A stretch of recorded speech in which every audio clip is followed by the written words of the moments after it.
Katonda yabadde mwene nsonga, Katonda yabadde mwene nsonga. Keizi lwe luyimba lwali mu kubeera ng'ayimba ssaawa zino. Buli kayimba akatendereza Mukama Katonda, buli kayimba konna konna gwe komanyi mbu katendereza Mukama Katonda.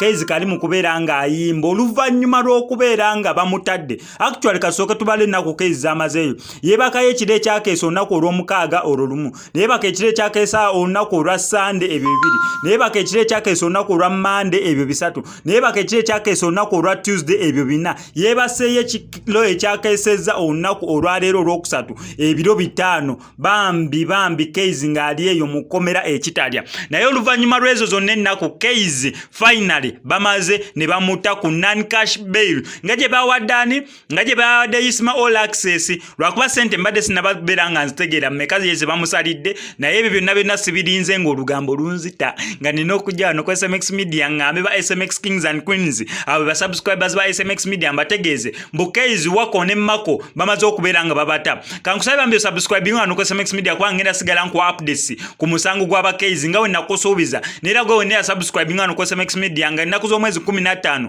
lwe balina okubeera nga baddayo mu kkomera ewa mu kooti okubeera nga bawuza emisango. Naye bannange muve ku kigambo kkomera.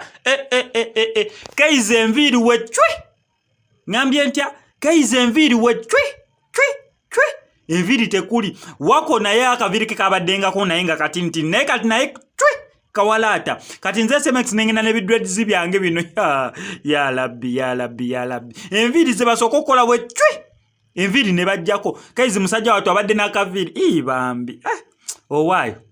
Naye kisinga okubeera ekyessanyu nange ekinsanyusiza nti bambi Keizi despite mbu byonna byaliwo, despite mbu ebyo byonna babyogera, despite the fact buli kimu kyagenda nga bwe kirina okubeera nga kigenda mu maaso. Yes, omuntu asigala muntu naye teriyo muntu at least gw'oyagaliza kukomera. Kale abamu bagambye yes yandibaddeyoko naye nze saawagira kintu kya kumusiba. Yes, okukangamu kubeeramu nga babloga bonna baze bagamba ne Wisdom Kai yagamba ati singa bamukangamuko teoba tugenda kusiba bakali ne bamutwala mu police naye n'amala ne bamujja naye ekkomera omuntu eka mu kkomera waneno ku ye yabadde ku shoki Omulangira Ssuuna yabadde ku UBC n'agamba mbu nera waliwo yamukubira actually Jacob Omutuuze. Yes, n'agamba mbu Jacob Omutuuze yamukubira nga mwegayirira asonyiwe Keizi n'amugamba Omulangira Ssuuna mbu Jacob Omutuuze yagamba Omulangira Ssuuna mbu bambi Keizi ye taata ewaka ye maama ewaka ye muganda we ye buli kimu kyonna kwanga ye yasigala okubeera nga akwasaganya bambi ku baganda be. Naliyo bambi nga mbalaga buli kimu mwe ba SMX Media subscribers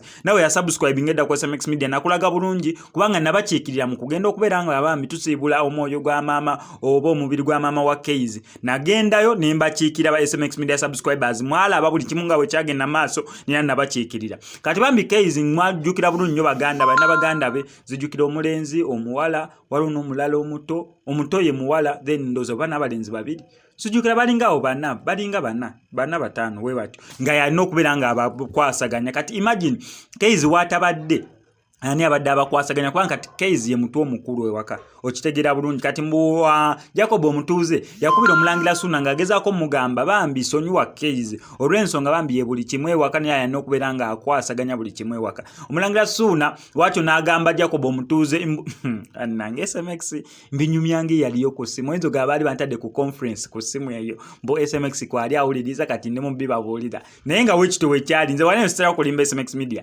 So mbu Omulangira Ssuuna n'amugamba mbu nze Keizi sina kye mwetaaza kyonna nga wenze nkola stories zange waneno ku Keizi n'Omulangira Ssuuna.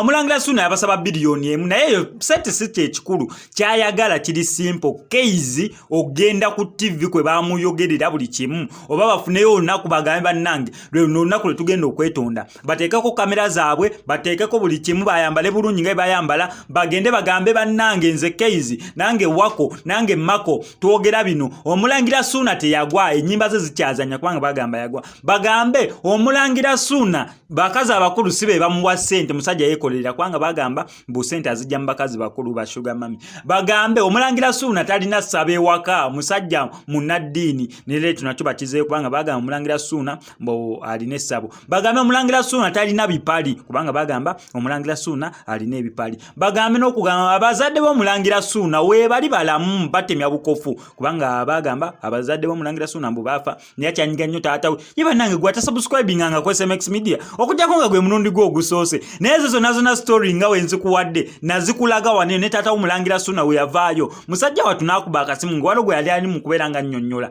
ng'agezaako okulaga obutali butebenkevu bwe kubanga bambi kyamunyiga nnyo okuwulira amawulire ng'abaana bagamba mbu yafa ate nga bambi akyaliwo so omulangira Ssuuna ye kyayagala mu byonna bakeizi kuddayo ku TV kuyita bakamera bagambe omulangira Ssuuna twetonda olwa kino kye twayogera si bituufu ye nga omulangira Ssuuna awo ng'ajjayo emisango n'olunaku nga 15 tezijja tuuka naye nakusuubiza nti ennaku z'omwezi nga 15 guno omwezi gwe tulimu ngenda making sure mbu nyambala engatto zange oba lugabire oba neegina oba bineeno bigundi omanyi waliwo neegina aliwo kati bamita Crocs sima bikoze bitya nyambale kyonna kye naba nyambadde ngende nsaka eggulire eryo mu kooti ye Buganda Road n'okubeerayo kwolwo olunaku waliyo Isima All Access bagenda beera bamukomyawo kwolwo olunaku mu kooti kwolwo olunaku waliyo Keizi bagenda beera bamukomyawo mu kooti kwolwo olunaku waliyo Wako bagenda beera bamukomyawo mu kooti kwolwo olunaku waliyo ne Mako bagenda beera babakomyawo mu kooti so nakusuubiza waneno gwe yasubscribing edda ku SMX Media nti ngenda beera muyo mu kooti eyo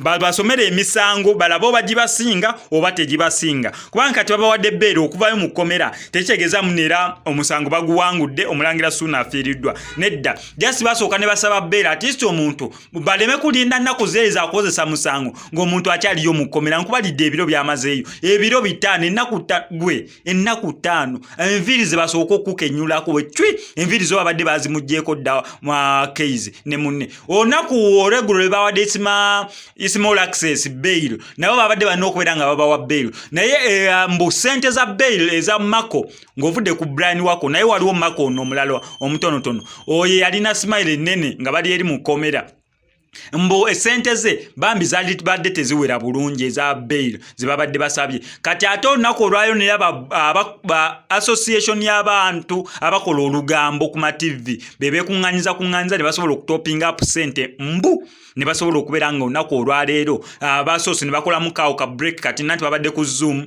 bw'ate amasannyalaze gagenze ne gagendamu awo session kooti n'esooka n'etuulamu nga balina okugirawo bati batereze buti so oluvannyuma session wezeemu ne bawulira bayitaagisa okubeera bwa bail oba tebeetaagisa n'ebisigadde ng'ebyo bagenza okulaba nga bali fit okubeera nga baweebwa bail we batu ne babawa bail naye essaawa zino wenjogerera ng'ogajja wano ku SMX Media Keizi Brian Wako ne Mako bonna bali wabweru abakozi basanyuka TV NBS oba Next Media updates zonna ngenda beera nga nzikuwa waneno ku SMX Media gwe kyonna okukola ku subscribinga ku SMX Media tojja kubeera nga omesinga update yonna ku musango gw'abantu omulangira Ssuuna Mako Wako ne Keizi n'ebya Isima All Access byonna dance ku mapesa n'ebisigadde ngenda beera still nkuleeta updates wano ku SMX Media amanya eddoboozi bamutya SMX representing straight out SMX Media I sign out.